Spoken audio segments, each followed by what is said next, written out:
What's going on, guys? Welcome back to the latest edition of the Badass Patriot Podcast. Today is June 6th, 2023, the 79th anniversary of D-Day, the Allied invasion of Normandy against Nazi Germany, and we're going to talk a little bit about it today. I'm glad you're with us.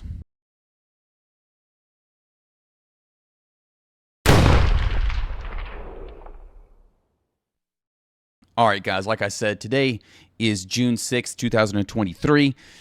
And we want to get into a little bit of D-Day because here at the Badass Patriot Company, we are all about talking about things that unite America and really highlighting what we can aspire to be, the levels of heroism and fortitude that those gentlemen showed during the invasion of D-Day and then the subsequent battles following that are something to be admired.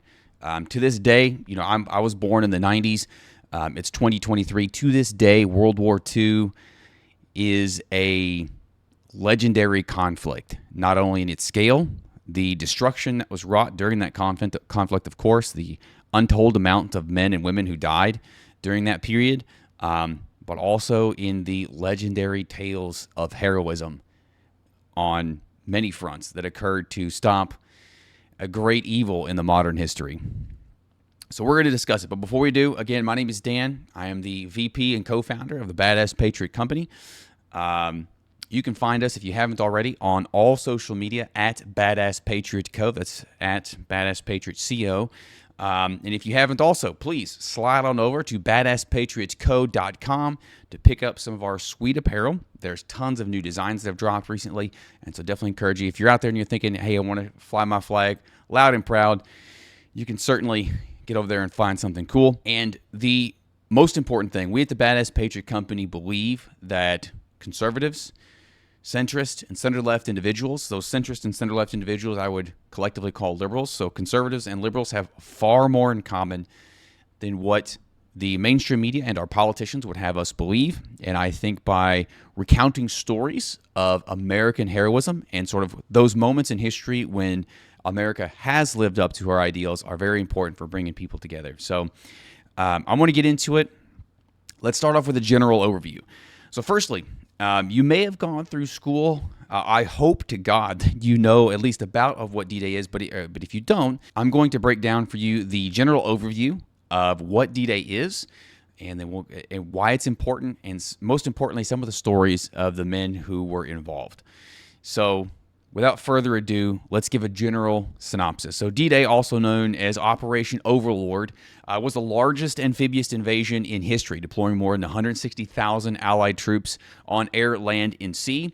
It's when the Allied forces crossed the English Channel from England to France in order to break what is called the Atlantic Wall. So at this point, Hitler had already completed a total march to the west in Europe from Germany. So he had this thing set up called the Atlantic Wall, where along the coastline of the entirety of mainland Europe, with the exception of Spain and Portugal, which were this time neutral in this conflict, he had set up a fortified defenses where people thought that Europe was effectively impenetrable, to the point where they regularly referred to it as Fortress Europe at the time. And so what was so most important about making landfall was that as they were crossing the English Channel, the main objective of D-Day was to capture the city of Caen, which lay just south of the British assault area, which was a strategically important road junction beyond which lay open country suitable for the deployment of armored formations and the construction of airfields whereby additional troops, supplies could be brought in. So that was the main objective, break and enter into Fortress Europe in order to get a foothold into the area so that we could actually mount a counteroffensive to the Germans who had, again, completed their push to the west. So let's talk about a little bit what happened during that time. It actually spanned 2 days. So the initial phases of it began, or at least active phases of it began on the 5th of June. And so on the 5th of June, artillery and air raids began attempting to bomb the area to soften it up. Not only did those areas attempt to bomb the actual beaches of Normandy, but they were also bombing other areas, because a big part of the operation was to obfuscate where the Allies were actually going to land. And there's more to that here in a moment. but that actually spanned 2 days. And then the actual invasion was supposed to be on the 6th, where actual men in boats came up on the beaches and started storming their way up the beaches. However, months prior to that, the planning process took place for D-Day. So the main goal of that initial planning phase was, of course, to ascertain the disposition of German forces in the area. They also instituted something called Operation Bodyguard, which was an operation to convince the German forces that the invasion would be basically any place else but France. That also consisted of an initial air campaign to soften up the landing target. So this air campaign started some days prior to the actual landing. Outside of that, the Allied forces dropped bombs north of the Seine River in order to obfuscate the actual landing ports. In addition to that, through a fantastic network of mostly English-ran spies, false information was fed to the Germans in order to convince them that the invasion was going to take place anywhere but Normandy. One such operation, Operation Fortitude, convinced the Germans that there was a first U.S. Army group staging itself in the southeast of England across from the Pas de Calais, and it was purported to be led by none other than the legendary General George S. Patton, who had previously wreaked havoc on German forces in other campaigns, and so the Germans were convinced that he would be the guy actually leading the show. And to kind of give you an example of kind of what this would look like, in addition to spurious radio transmissions, the Allies went so far as to put in news reports in the local newspapers there in the southeast of England. They would also do, for example, it wasn't uncommon while people were there, because, young soldiers, these kids are 17, 18 years old, they would put in, marriage notifications. Because back in the day when newspapers were still a thing, paper guy would come by, sling the newspaper by the front door, you'd pick it up and read it. A couple of key things were some of the local goings on in your town, and you'd flip back to that. One of the many announcements were things like obituaries, but also wedding announcements. So you flip the wedding announcements, and they would actually announce the weddings of troops that were stationed there, in order to convince, again, the Germans who are keeping an eye on this stuff that, hey, actually there's a whole big army building up in the southeast of England, which is, of course, a total fabrication. So fantastic. There's also an addition, I can't remember the name of this particular operation, but in Scotland, just across the channel from Norway, the Germans were also fed information to indicate that the British were standing up a fourth army set to invade via Norway. Once that was done, so you have the intelligence operation to soften things up. Then, of course, there is the air campaign. All right, in the actual lead up to the landing of Allied troops on the beaches of Normandy, there was supposed to be a bombardment of those coastlines, in order to soften up German defenses, which unfortunately just didn't happen due to inclement weather, low visibility, and the changing of drop times. Call it logistical changes for those of you who are unfamiliar with how that would work back in the day. So essentially some people made some calls, which changed out some drop times, so targeting areas were missed. And so unfortunately, at some key points along the coastline, the Germans were unaffected by the air raids. This also created some problems because as a result of reconnaissance, it was known that the beaches of Normandy were wide and relatively flat. And especially in some areas, and this is in particular at Omaha Beach, we'll discuss briefly, in some of those areas, the Germans had a wide view of the beaches where it was flat, unobfuscated terrain, which means that our guys had to land, deploy from boats, and then haul it up a beach under cover of the bluff heads in wide open view of gunfire. So part of the bombing raid along the beaches were to create some what some people jokingly called instant foxholes, which were bomb craters, so that guys could run up, dive into a bomb crater, take cover there, be able to return fire, gather themselves, and then move from crater to crater. And ultimately, this would create some cover so that they could make their way effectively up the beach. Where, in some instances, this is the case in the Omaha Beach from the water. So we'll get into this a little more in a moment, but keep this in mind. Many of these amphibious assault boats would ride up. They were kind of boxy in shape with a slanted front ramp. They would drop the front ramp, and then guys would just rush out of these boats into the water, up the beach, and then haul it. Well, some of these beaches were 400 yards long at low tide, right? So imagine for a minute, and these guys, a lot of these soldiers are carrying like their rifles plus all their gear. I think it's somewhere between 125 to 150 pounds of gear, not including their like uniform and whatnot. And so you can imagine jumping in with 120 some odd pounds on your back. Then you jump into water and start running up the beach through the water. And now you've got 120 pounds of soaking wet gear. And then you've got, German machine guns bearing down on you from pillboxes. It's not a good time.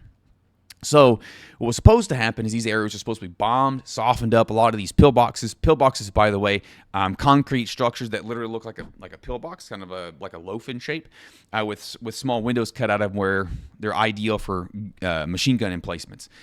And so a lot of these pillboxes were supposed to have been blown up.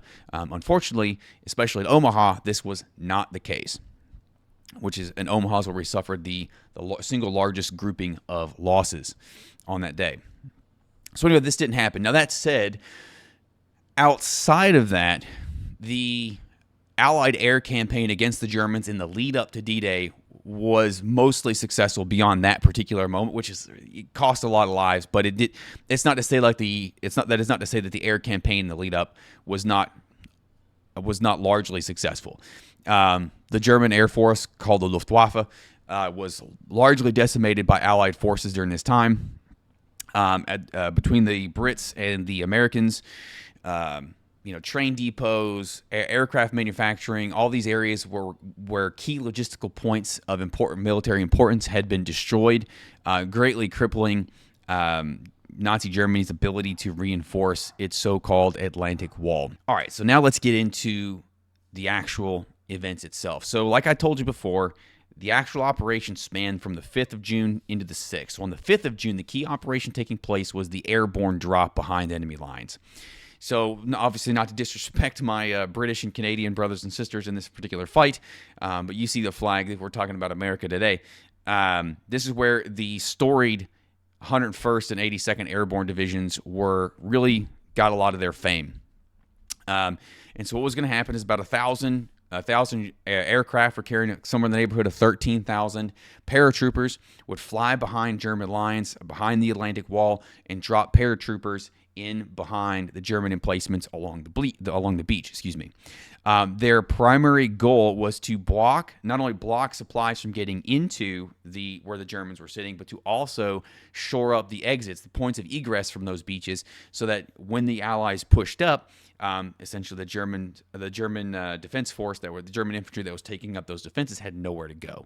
Now, unfortunately, this met with a little bit of a snafu, similar to the bombing campaign that was designed to soften up the beaches prior to the landing of the infantry. Very poor weather, very poor visibility, and the addition of, let's face it, the planes getting shot at really threw off the landing of the 82nd, 101st Airborne Divisions, which scattered them well beyond where their landing zones were supposed to be, to the point where a lot of the guys, when they landed, they didn't land with the gentlemen in their plane. They were scattered all over the place, and they largely just gathered back up with whomever they could find, and they would then form makeshift units and then go capture the nearest objective. And that's a really simplistic way of phrasing it. I'm going to take a moment to get into some first-hand accounts of what happened. So like I mentioned, a lot of these guys are just over the drop zone. The plane started taking a lot of flak. So here is the testimony of one Louis E. Troe of the 101st. My left shoulder crashed into a window. I was surprised the window didn't break. Once the plane was righted, I was appalled at the view which greeted me. I was the only one standing. 4 men lay in a tangled heap on the floor. 1 man dived out the door first. I stepped over the top of 2 men. The closest man to the door crawled out head first. I grabbed the ammo belt of the man I thought was next and gave him a heave out the nose first. The next man made it crawling on his own power. Similarly, this is an account of Harold Canyon of the 82nd. Just as I approached the door, the top of the airplane opened up. It had been hit by some type of explosive shell. As I turned to the doorway, the plane started a right-wing dip going into its death spiral. It took everything I had to get over the threshold. It seemed to me that the threshold was just a little more than chest high as I rolled over and got out. I was the last man out of the plane. Now, those are some harrowing accounts of just getting out of the plane. take into this account by David Kenyon Webster of the actual drop itself. Suddenly, a giant snapped a whip with me on the end. My chute popped open, and I found myself swinging wildly in the wind. Twisted in the fall, my risers were unwinding and spinning me around. They pinned my head down with my chin on top of my rifle and prevented me from looking up and checking my canopy.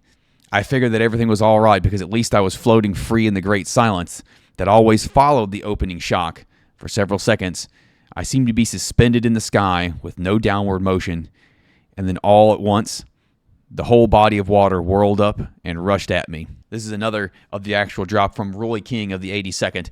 I was fascinated by the sight of tracers flying around everywhere when I saw a huge explosion blossom directly below me. A plane between me and the ground? No, it was not in trouble. I was above the stream of airplanes that had just dropped their troopers and equipment. My immediate concern was that I could be chopped to pieces by propellers of the oncoming planes. I was trying furiously to turn and face the oncoming planes in order to be able to see how to safely maneuver through them. I dropped safely through them in spite of my near hysterical struggles. Now, like I said, due to the flak and poor visibility, the 82nd and 101st Airborne Divisions were scattered all across the northern French countryside. And so a lot of people had to gather themselves, kind of collect themselves together in makeshift units, and then assault the targets nearest to them, again, with the key objectives of shoring up supply lines to and egress from the beachheads so that we could sort of smush the German defenses on the beaches together as we were fighting with them. And obviously, when you have troops scattered like that, some land in, less than fortunate areas, and some land in not so bad areas as it shakes out. So this is one somewhat comical example. From Harold Young of the 101st, it was obvious that I was going to land in a field about 150 to 250 yards in length. My eyes opened and I almost popped out as I saw 40 to 50 shapes, which I immediately assumed were men and therefore German soldiers. The shapes turned out to be about 20 cows, which were completely oblivious, of the plane, the parachutes, and the of machine guns. And entirely indifferent to me as I landed, they continued to chew their cuds. Now, compare and contrast Mr. Young's account with that of Gus Lipes, I think is how you say his name, of the 101st. I came down in a heap in a field. Enemy soldiers came charging across the field with fixed bayonets. I cut and hacked at my harness in a frantic effort to get out of the way. They were almost on top of me when I got hold of my Tommy gun and fired into them. Another, James Montgomery of the 101st. I could see the tracers, which seemed to come directly at me and then curve away. I reached for my front risers and slipped like I never slipped before. Fortunately, I had enough sense to stop my slip before I hit. But about 20 feet from the ground, I realized that I was so tense, my legs were almost rigid. I relaxed, but even so, I hit the ground quite hard. After getting free of the harness, I crawled off the field to the shadows of the hedgerow. And lastly, one of the more harrowing landings of Guy Remington. I was caught in machine gun crossfire as I approached the round. It seemed impossible that they would miss me. One of the guns, hidden in a building, was firing at my parachute, which was already badly torn. The other aimed at my body. I reached up, caught the left risers of my parachute, and pulled on them. I went into a fast slip, but the tracers followed me down. I held the slip until I was about 25 feet from the ground and then let go of the risers. I landed up against a hedge in a little garden at the rear of a German barracks. There were 4 tracer holes through one of my pants legs, 2 through the other, and another bullet had ripped off both my breast pockets, but I hadn't a scratch. My goodness. So anyway, those are some harrowing accounts of the 82nd 101st as they landed behind enemy lines in order to cut off supply lines and cut off points of egress from the beach. So, because of the scattering, it took the 81st and 102nd a lot longer than initially anticipated to actually shore up their objectives. For example, at Utah Beach, which was one of the 2 beaches that the Americans were going to assault, it took them 3 days from the point of drop to actually shore up those points of ingress. But they were able to collect and get that job done regardless. And so, but as that was occurring on the 5th, now, of course, we get into the events of the actual landing itself. What was going to happen then, there were 5 beachheads, and at Normandy where we were actually going to be landing, and they had code names as follows. There was Sword and Gold, which the Brits were going to take a hold of. Then there was Utah and Omaha, which the Americans were going to handle. And then lastly, there was Juneau, which the Canadians were going to take. Now, fortunately, most of 4 of the 5 beachheads were relatively undefended. Again, the massive effort by the Allies up to this point to convince the Germans that we were going to be basically anywhere but there, along with a few other, call it providential occurrences, left a lot of those areas lightly defended. I'll use the Utah beach as an example. So part of the plan at Utah Beach where when you landed on the beach, there were sheer cliffs that went up a good distance where there were supposed to be German artillery guns mounted up on the ridge. So what was going to happen is that our guys would land, they would come aboard on the beach, fire ladder hooks up the bluffs, hook in, Batman style, and then climb rope ladders up these sheer bluffs, all while being shot at, by the way. This was the Army Rangers, and take on heavy German artillery there and take those options. Now, they did experience resistance, some casualties in this particular area, but especially relative to Omaha, it was relatively few. Of course, obviously not to discount any of those individual sacrifices or whatnot. That's obviously not the point. Just kind of give you an idea. So the Rangers were able to effectively scale those cliffs, and when they got up there, they found that a wide number of the guns that they were purported to take were abandoned. They were still there, luckily, so the Germans hadn't retreated with that artillery, but they were still there. Now, on the other hand, Omaha, my God, Omaha is the place where it really went down. So to kind of set the stage for you. So firstly, the Allied assault forces, what they were going to be doing were riding up in amphibious assault vehicles. These are vehicles which are designed to be able to brave the water, land on the beach, and then exit. So the way these were, they're relatively boxy boats where a soldier could stand kind of hunched over with his head below the gunwale of the boat itself. There would be a front-loading ramp that when they got close enough, the ramp would drop down. The guys would would just file out of the boats and onto the beaches. Now, to kind of put this in perspective for you, keep in mind that you have you and your entire crew in that boat in an area. I probably could reach either ends of the gunwale with my arms, maybe a little bit less. To keep that in perspective, there's a huge chunk of the boat that they're not that wide. And so you and your whole company there, your whole unit is going to be filing out of this boat and to gunfire more than like. And like I said, most of the other beaches were not as heavily defended as Omaha. But the thing that made the Omaha beach so stinking deadly was both the geography and the enforcement that had been placed there. First, so the geography component. Okay, so the Omaha Beach was overlooked by these sheer cliffs, these bluffs that are about 30 meters high. On top of those, of course, were gun embankments with a total of 5 exits, causeways between these bluffs. So you can imagine cliff, exit, and so forth. And there are 5 exits off the beach, all connecting the same beachhead. Now, of course, the best place to place defenses were on top of those bluffs, and so where those bluffs were embanked, the Germans effectively had a very commanding view, like I mentioned earlier, a very wide, flat beach where they could interlock their fire. So it's not as though it's one guy or one person covering an entire field of fire. These individuals, the German gunners, their fields of fire intersected one another, which created a really not good place to be if you are infantry. So that's what they were running into, and it was pretty well defended. So Omaha Beach itself, Omaha Beach was the second beach from the west among the 5 landing areas of Normandy, and it was also the widest, about 10 kilometers wide. And it was the sole property of the U.S. to handle that. It was the 29th and the 1st Infantry Divisions were going to be handling that. And so they were designed to assault the beach. They had to somehow get up the causeways, into the bluffs, and deal with the German pillboxes. So in the lead up to this, however, again, remember, the Germans had a long time to prepare. And so part of that preparation was creating, like I mentioned earlier, what was called the Atlantic Wall, largely seen as impenetrable. There were many defenses. I already mentioned the machine gun embankments or emplacements for dealing with infantry, but there were also these effectively these telephone poles that had landmines on top of them. And so what would happen is they were placed in such a way in the tide to where they could resist the tide coming in and out. But if a boat passed between these pylons and tapped one of these pylons, the landmine on top of it would fall over, of course, detonating in the boat.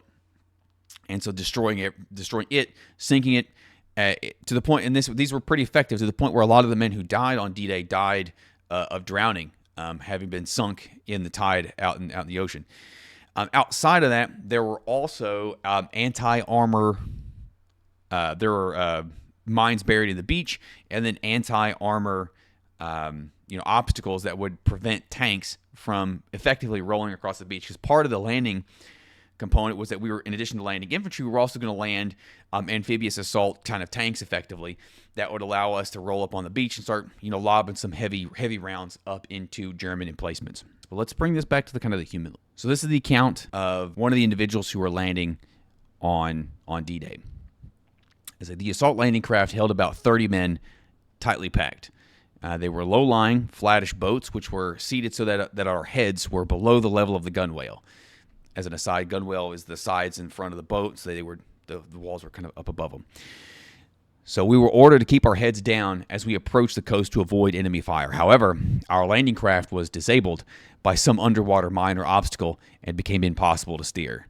One of the other boats was brought alongside, and although it was already fully loaded with a similar number of men, we had to clamber aboard and abandon our boat. We were now exposed to enemy fire as well as being grossly overloaded. This next one is the account of Lieutenant Clark Houghton. So we were amid sniper fire and machine gun fire and flak. When we got to the beach, we saw the obstructions that Jerry, that's the Germans, had put up, and all became more tense. The skipper picked his spot and headed in. How close we came to tragedy at this point. We headed between two stakes on which were fastened mines. There was just room when we made it, and then all hell broke loose. This is the account of Russell Stover of the 116th Infantry Regiment in the U.S. 29th Infantry Division. The ramp went down and we leaped out into waist-deep water with 3-foot waves. Some lost their footing, some their weapons. We had more than 200 yards to go to the high water mark. Some engineers were working to our left. There was only one tank ahead and to the left, but it wasn't firing or moving. There were no, quote, instant foxholes either. There wasn't one crater for cover. There wasn't even one duplex drive amphibious truck with artillery firing on the machine gun placements on top of the bluffs. No Piper Cubs overhead to direct the naval fire. It was obvious to me that many plans were going wrong. There was a boat burning to our right and heading back out. We waded through the surf and floating debris. I looked back and saw that we were in good formation, well spread out, just as we had practiced dozens of times before. Reaching the sand, I tried to run, but found it was very difficult. My impregnated pant legs were filled with water.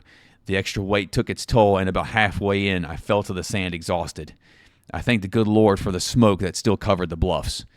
A shell had started a grass fire. If not for that smoke, we would not have made it in. Recovered, I started running again. The man to my right didn't follow. I think he was our first casualty. This is the account of Joseph T. Dawson, 16th Infantry Regiment, U.S. 1st Infantry Division.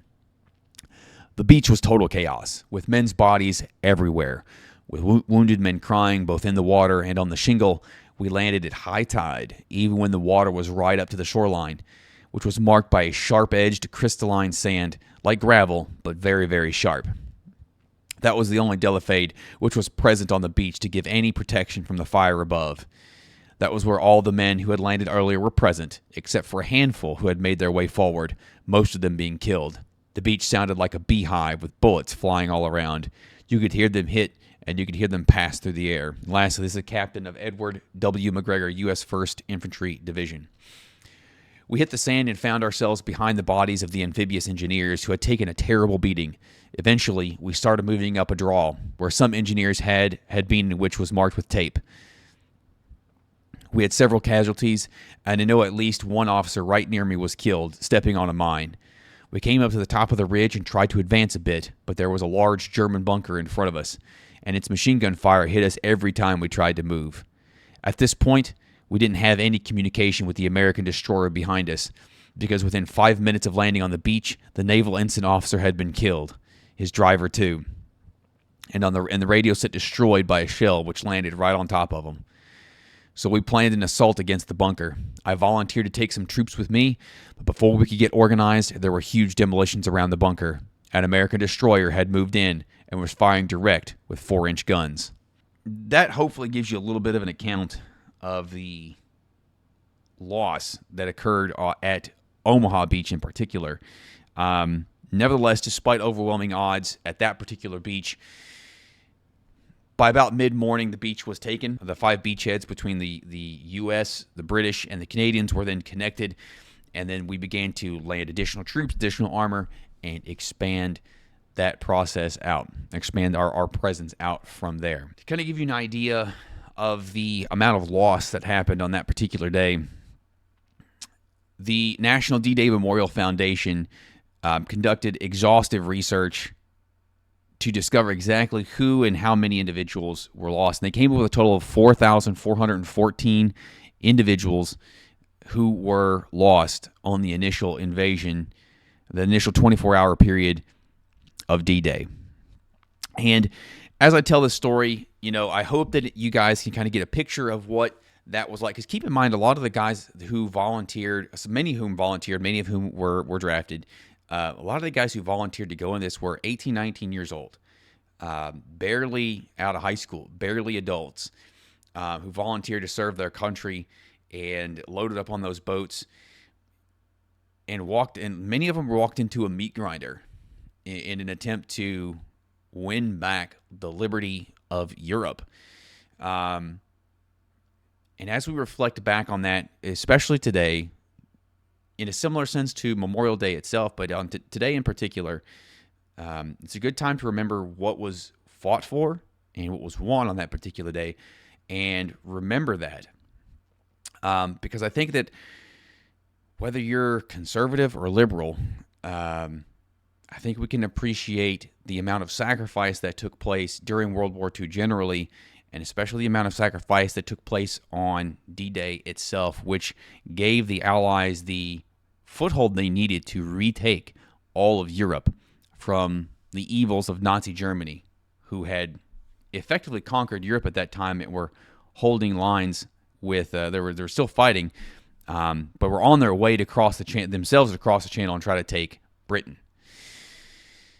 So a lot of good men died that day. A lot of men earned medals of honor.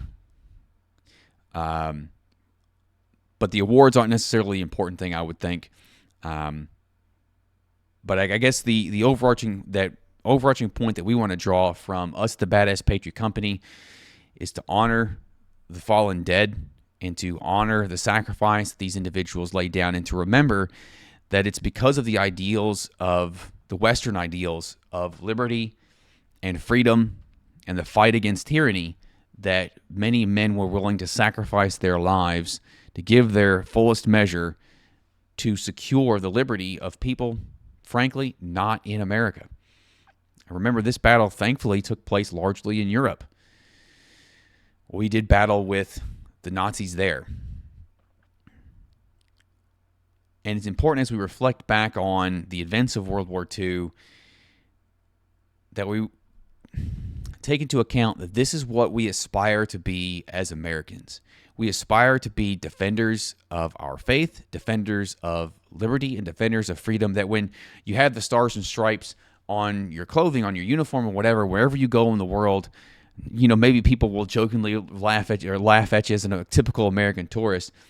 But when our men and women in uniform carry that flag into battle, for a lot of people, it is and it should be the symbol of freedom and liberty. I'm not saying that the United States needs to get involved in every single conflict under the sun.